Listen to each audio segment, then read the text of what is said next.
security and security and migration in the southern Mediterranean, and the reflection on the governance and Africa's development. First of all, the definition are very simple about what's the Mediterranean. So it's it's only simply limited in the geographic item. An island, it is an island sea between the Eurasian continent and the African continent. And the southern Mediterranean in my speech, in my presentation is represented by the part of Africa.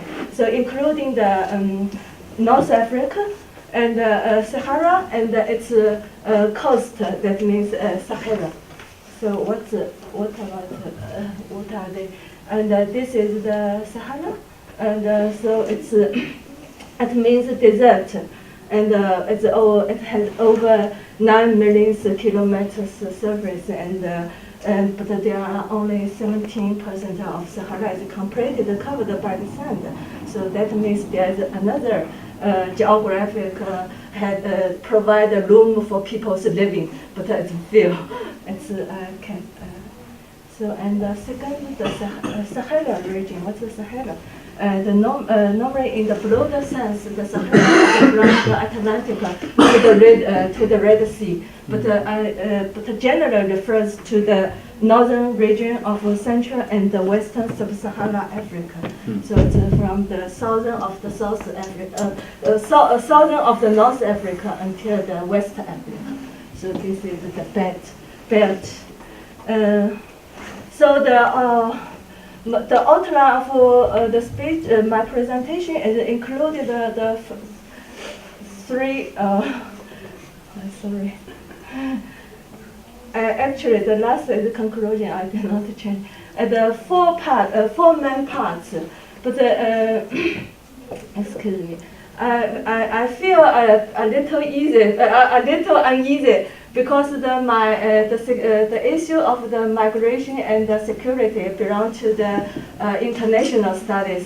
But I'm here and in the session of the historical issues, especially we talked about the historical responsibility and multiple memory. So I feel a little uneasy, but I try to talk about the history, especially African history on the Trans-Saharan Road or the China's Silk Road.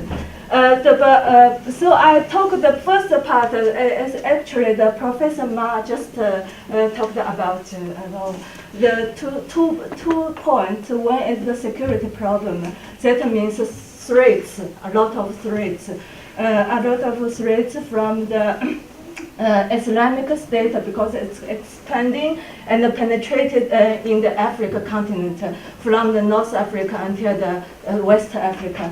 But also from the threats from the Ansar Jerusalem, in Egypt, and from Boko Haram in Nigeria, and also Libya chaos and the crisis in the North Mali, and also several terrorist groups. I just mean the terrorist groups. There are also a lot of jihadists, not definite or not named it's terrorist. So it's also we say that the current security issue is a lot of threat. And for the migration issue is this is chaos Libya. I have no time to underline. Migration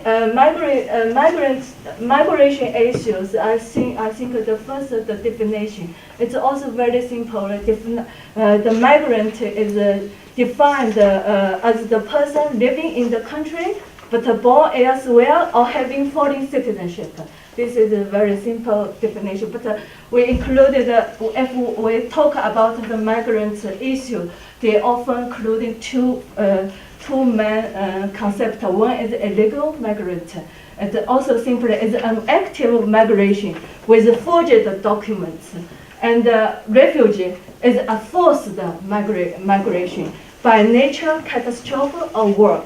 So after the Second World War II, actually in the whole world, the migratory geographic system does not change. It means each immigration center attracted the immigration from the destination fixed. That means the Latin Americans often go to immigrate to the North America, and the Africans often immigrated to the Europe, and the Middle East people often immigrated to the Gulf or producing countries. So this is a structure does not change. So in short, people moving from poor country to rich country is a mainstream, but not totally, just a mainstream. It's the trend. So the migration issue, I would use the word as a disaster because the migratory vessels capsized more and more frequently on the Mediterranean Sea. So I would say that it is recognized the biggest disaster since the World War II. And also the deterioration in security has turned Libya into a hub, and the departure of irregular migration from North Africa to Europe. From this April, there are, until the end of the September, there are total 22 vessels capsized. Among 12 of them from Libya. That is departed from Libya.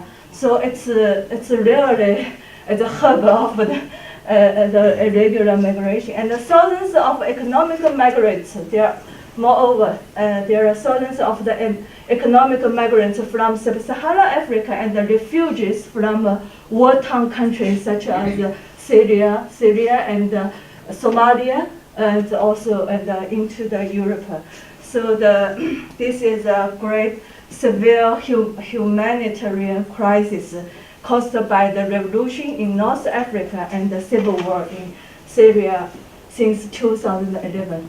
So for these two issues, if I can use one word, that is disorder. So in face to the disorder, there are orders.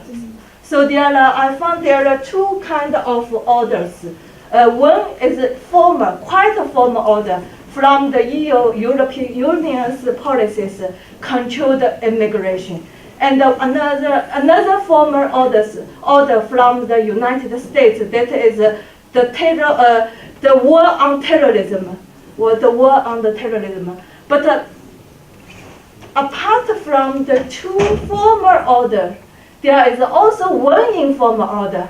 That is the trans-Saharan migration of African flow. So I would like to emphasize that the informal order does not disorder. It's a good one, I think. I need an explain. I just explain why this the Western Africa route from North Africa to the Europe. There are three routes: West Africa route, Western Mediterranean route, and the Central Mediterranean route. But these two are almost controlled because the Europeans foreign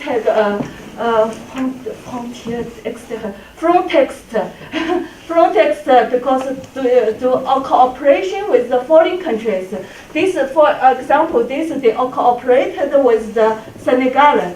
This Spanish cooperated with Morocco. So these two, since 2011, these two controlled. But the Central Mediterranean route cannot be controlled because of the Libya chaos. So I just explained this one. And the EU's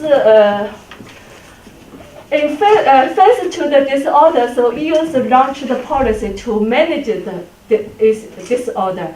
So there's a migration control from at the beginning, long ago, 1972, there's the global Mediterranean policy, emphasis on the cooperation of the global Mediterranean. But until now, it's since the 1995, it's emphasized on the illegal immigration issue, and then led to the visa policy. And the Hager program in 2004, it's the first time the illegal immigration was regarded as important as security issue. So the security issue and the immigration issue is the same threat to the Europe. So, and after the 2008, the French President Sarkozy launched the Union for the Mediterranean. It's the emphasis on the priority to the security issue. So these two issues, and the European Union made a lot of policies to control the immigration, but we see the result today. They cannot control, and for the United States, it's the same. And they cannot. They since the September 11, 2001, they launched the global war on terrorism. But the more and more jihadists appear in Africa. So it's useless. I talk about the third. I cannot say that America maybe time for save the time. I just for the trans-Saharan migration of Africans flow. There are three passages from Sub-Saharan to North Africa. The one is the West Trans-Saharan Road, Central, and the East. You can see that this map. The West from Senegal, Sub-Saharan, and across the Mauritania and Morocco, and they went for go to the Europe. And the West, it passed by through the Agadez in Niger, and passed by the Tamanrasset in the south of the Algeria, and go to the Morocco. And there are two enclaves of Spanish enclaves in the Morocco. And the east road from Agadez passed by the Sabha in Libya. So since 2000, and go to the Tripoli and waiting for across the Mediterranean. So since 2011, because of the before a lot of went to the west road, but now since 2011, the east road became the main road for the.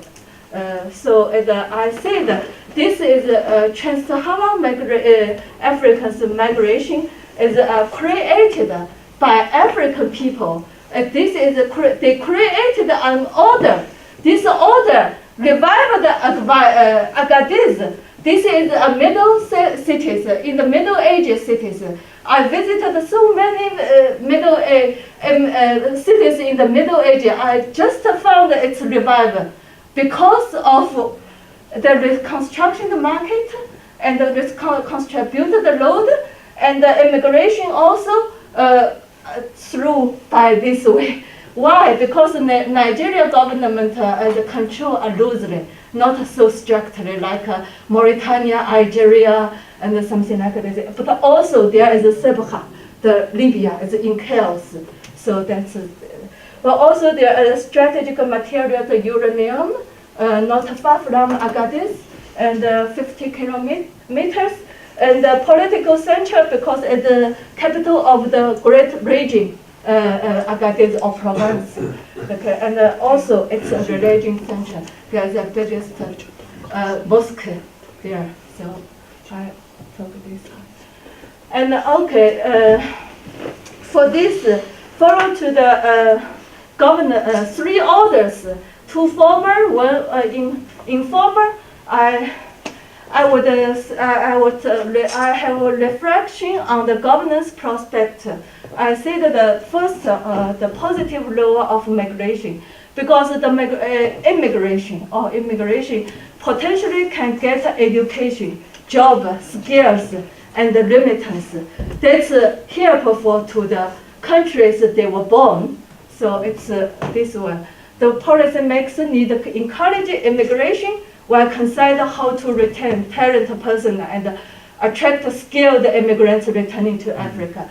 Second, uncertain demographic divide and benefits, because Africa often say that they have a we talk about Africa, we often think they have a demographic divide and benefits, but it's not totally true, because Africa has a lower age dependence ratio and a higher active population are positive. This is good, but a higher ratio of children dependence.